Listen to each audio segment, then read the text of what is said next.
Hey, what's up, everybody? This is Charles Sebastian, and welcome you guys to another episode of the DREAMERSPRO show, where we cover everything from sports, hot topics, classic debates, entertainment, and we give you guys the first perspective on things and how we see them. And today we got a hell of a show for you guys, but before we get into it, please make sure you like the video and subscribe to the channel. Also, if you want to follow me on Instagram, my name is Charles Sebastian. My handle is CTABANZ. You want to follow the channel on Instagram, same name as the channel, DREAMERSPRO. And if you want today's full show, comes out on YouTube for free. Streaming for free on the DREAMERSPRO podcast. We have pinned in the comments. Anyway. Let me get into this topic here. So as you guys know, there was a pretty big matchup last night in the NBA between the Phoenix Suns and the Dallas Mavericks. Now, the Dallas Mavericks this season, funny enough, have actually been playing very well, and it seems like the Kyrie Irving, Luka Doncic experiment is working to a certain extent. Last year, that wasn't the case, and if you look at the situation with the Phoenix Suns, they actually got off to a pretty slow start. But now they've won 8 out of their last 10, and they've won 7 games in a row. And they've been surging. And last night they won again. And I think in that game, Devin Booker finished the game with 46 points, if I'm not mistaken. Now, if you know anything about the Phoenix Suns and the Dallas Mavericks, you know that this kind of back and forth between Devin Booker and Luka Doncic. Devin Booker is a very big trash talker in the NBA. You know, I mean, I know this from following the Clippers and seeing him kind of go back and forth with Paul George, so I know that. And Luka Doncic also talks trash as well, because I've seen him go against the Clippers actually in the playoffs, right? But he's one of these guys that can back it up. He'll talk the talk, but then he'll also walk the walk. So what happened? Yesterday, the Phoenix Suns were able to come away from that game, victoriously winning the game 132-109. So they won the game comfortably. But then what happened throughout the game, Luka Doncic was being heckled, right? And then I think at one point he got a fan tossed out of the game. So I was like, okay, well, this has happened before. If some people are going to talk about it, fine, but I don't think it's something we're going to talk about. So I was going through the internet and I came across a clip of Luka Doncic actually going back and forth with Tim McMahon. I hope I'm pronouncing his name properly, who works at ESPN. And they were having this back and forth because what was happening was he was essentially confronting him by basically saying, you only write negative things about me. You only publish negative information about me. I've noticed that. And they kind of had this back and forth where he was like, no, I don't say that. That's not true, Luka. It's not always like, what are you talking about? And they had this back and forth. So for those of you who didn't hear this exchange, we want to quickly play this heated exchange between Luka Doncic and this ESPN reporter. And then we're going to come back and continue on the show. Take a listen to that there. The only thing he said, but I knew you would be the first one to point out something. What else did he say? I'm not going to say what he said, but I knew you were going to be the first one to put out something like that. So I just saw it, man. It's just funny. You always seem to be the first one to put some bad stuff about me. Luka, first of all, 99% of the stuff I've written about you has been good. Second of all, the guy was sitting 2 rows behind us. Right. So it was the only thing that time he said something. The only thing. That was what you reacted to. Yeah. I was hearing the whole first half, right? You didn't hear it? Well, no, he was definitely hollering all game. There we go. You reacted to him. him. You put out something that was just the only thing. But Well, what was the final straw? What was the final issue? What was the thing that it's not the issue. I'm just saying you seem to be the first one to always put something bad about me. Luka, I think several of us actually tweeted that. It's fine. It's all over. Why did you ask for the fan to be ejected? Because he was cursing me the whole first half too.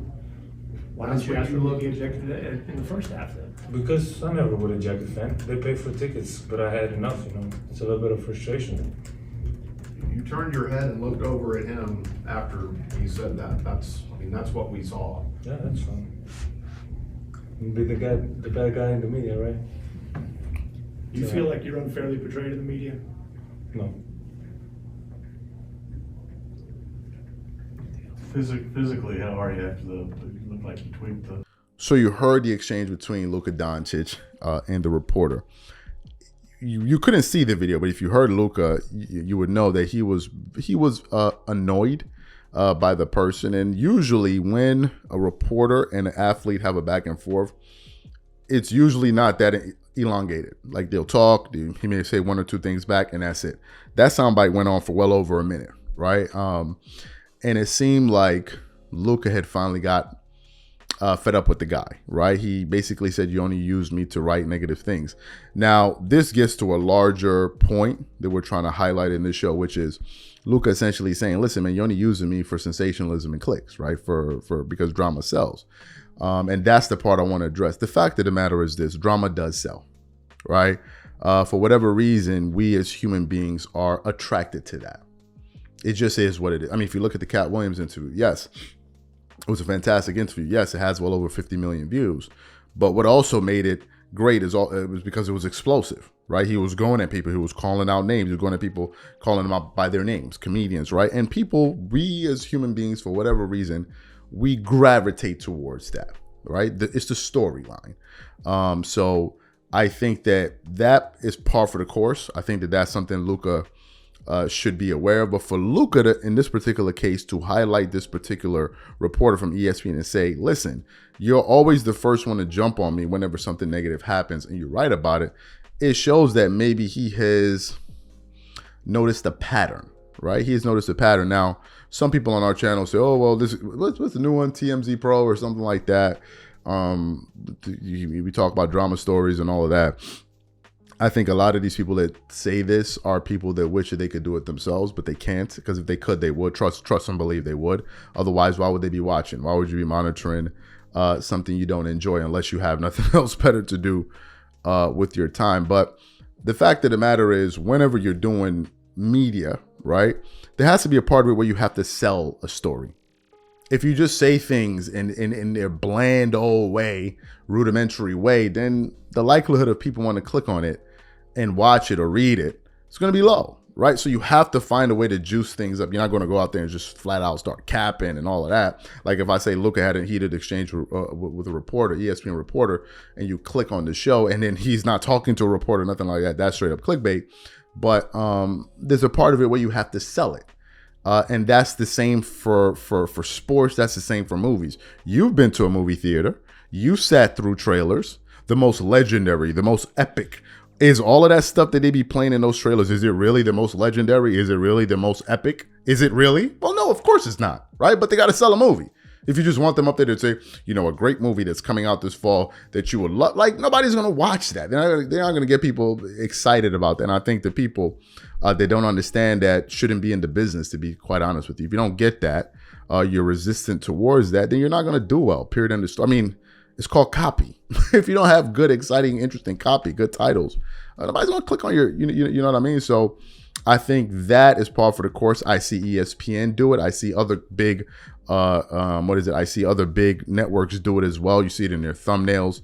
I just looked at, I just looked at an image from Nightcap, and it was Gilbert Arenas, like, and then Shannon Sharp was laughing, and then a picture of Doc Rivers, right? So they do that to get you to click.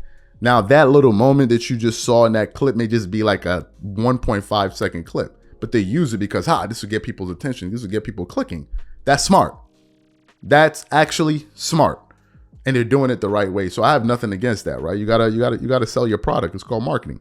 But in the case of Luka, it looks like for him to highlight this particular ESPN reporter, I think he noticed that this is like a habit that this guy has, but everybody does it. Everybody does. If you see, for instance, if you see a show like ESPN First Take, they can talk sports. I can talk sports the way I would talk sports with somebody, maybe at a bar, like, hey, this and that. Yeah, for real. Or you can make it in a way where it's interesting. You be animated and all of that stuff.